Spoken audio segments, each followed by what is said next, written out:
So when you ended up deciding to leave the NFL, what did you do at first? Did you go right to the trading pits, or kind of what was that journey like, and what was kind of the impetus for going into that environment? Sure. It is a very good question because I didn't leave of my own volition. They fired me. They cut me. And it was one of those deals, Pomp, where literally they come to your door, knock on the door, and say, I know I'm going to get cut tomorrow. I know I'm going to get cut. And they'd leave because they couldn't face that. And when it happened to me, I was pretty sure that I was going to be cut, but I was still in enough of denial, the river in Egypt, where I thought, well, a couple of these other guys left. Maybe they need an extra linebacker to hang around before Singletary. What if he hurts himself or whatever? He never did. The guy was like unstoppable. And that's the guy that beat me out, Mike Singletary. So he did a great job. He was very good guy too.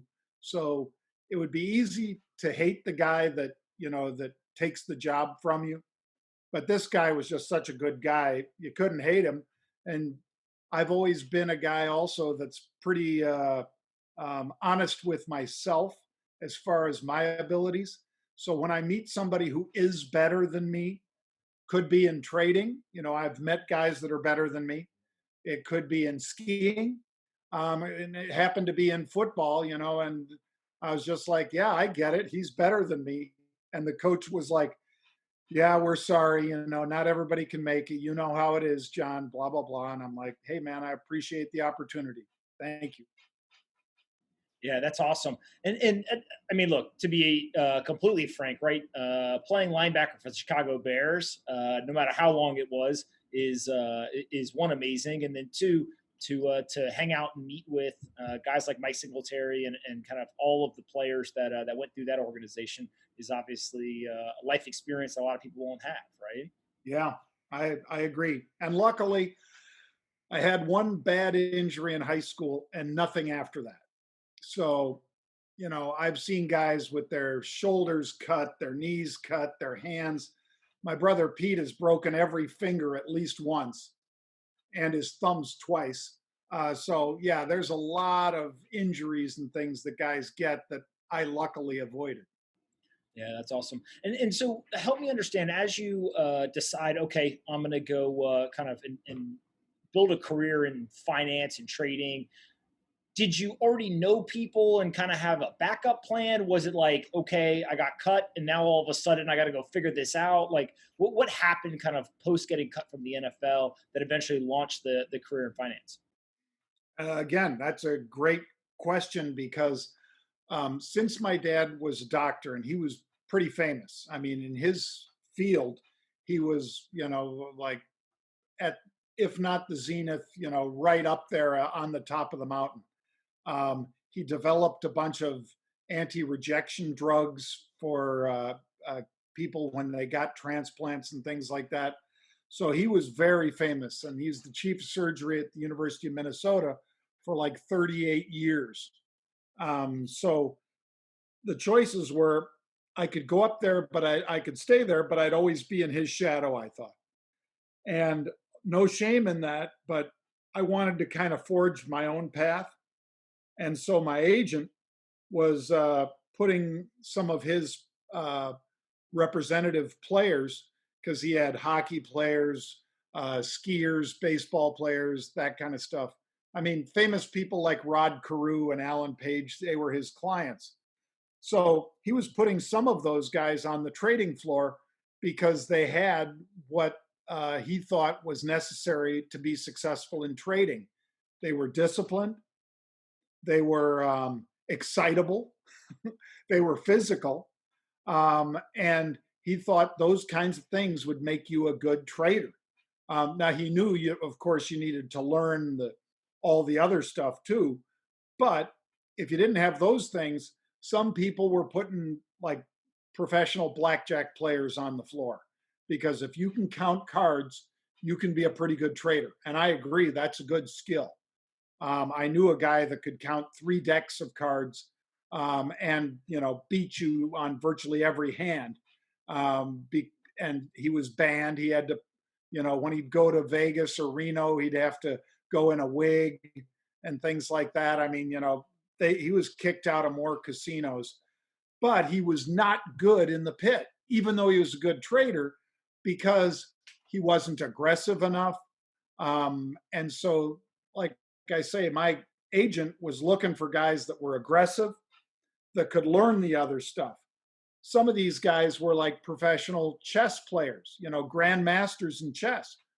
And you might imagine that you and I probably know guys, Pomp, that are like that. They tend not to be terribly aggressive. It's all up here. And so they'd put on a position and they'd walk away.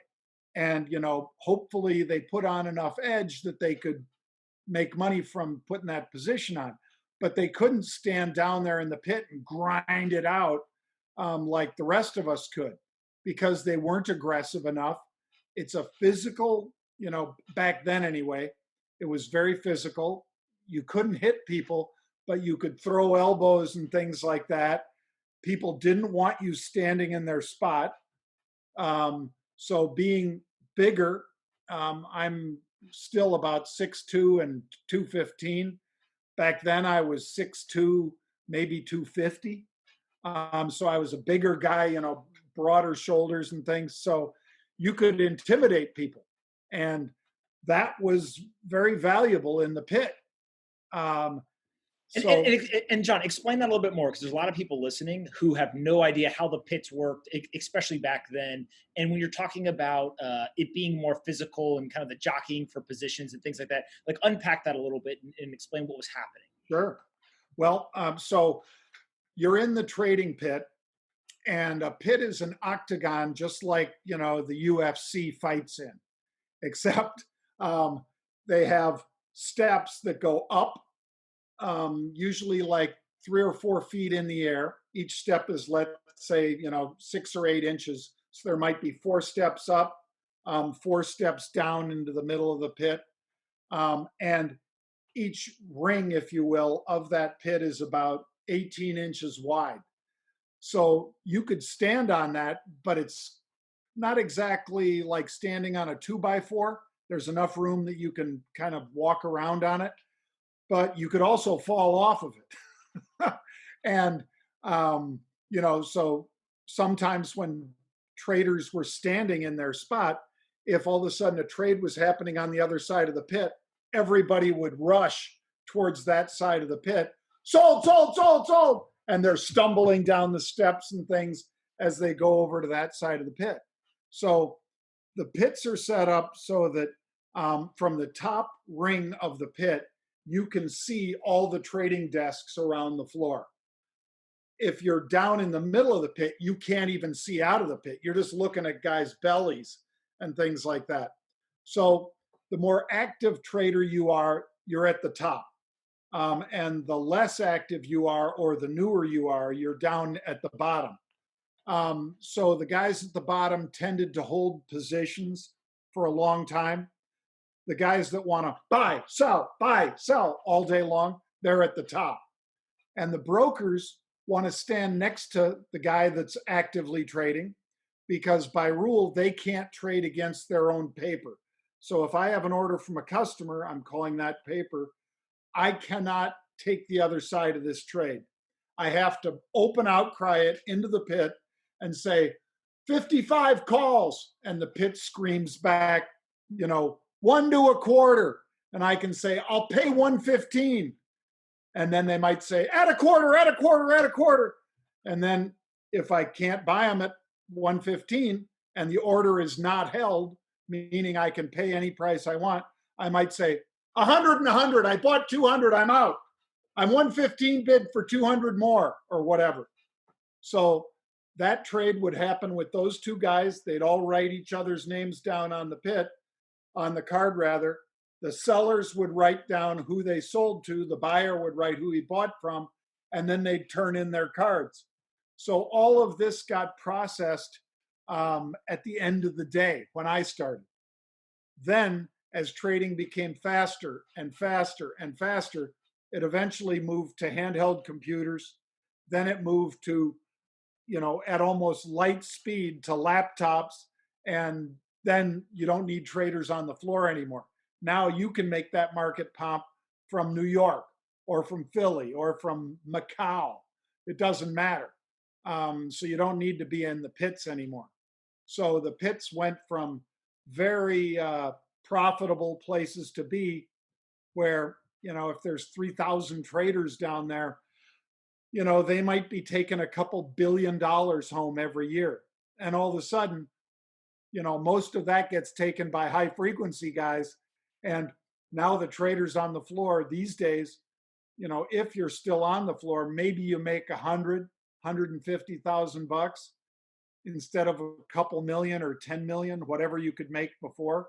And you multiply that times, 2 or 3,000. So you get where, the big change came from. Now there's almost no one on trading floors. It's all by machine.